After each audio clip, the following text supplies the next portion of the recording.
अय्यूब अलैहिस्सलाम के पास सब कुछ था। वो बहुत अमीर थे। He was a multi millionaire of that time. वो बहुत ताकतवर थे और सोसाइटी में उनकी रिस्पेक्ट थी और खूब सारी औलाद थी। He had everything.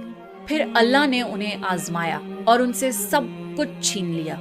उनकी सारी औलाद एक साथ मर गई। उनकी सेहत छिन गई और उन्हें बहुत सारी बीमारियां लग गईं। उनकी फसल जल गई और वो बिल्कुल बर्बाद हो गए। सब लोगों ने उनसे कट ऑफ कर दिया। उनकी बीवी जो शहजादी की तरह रहा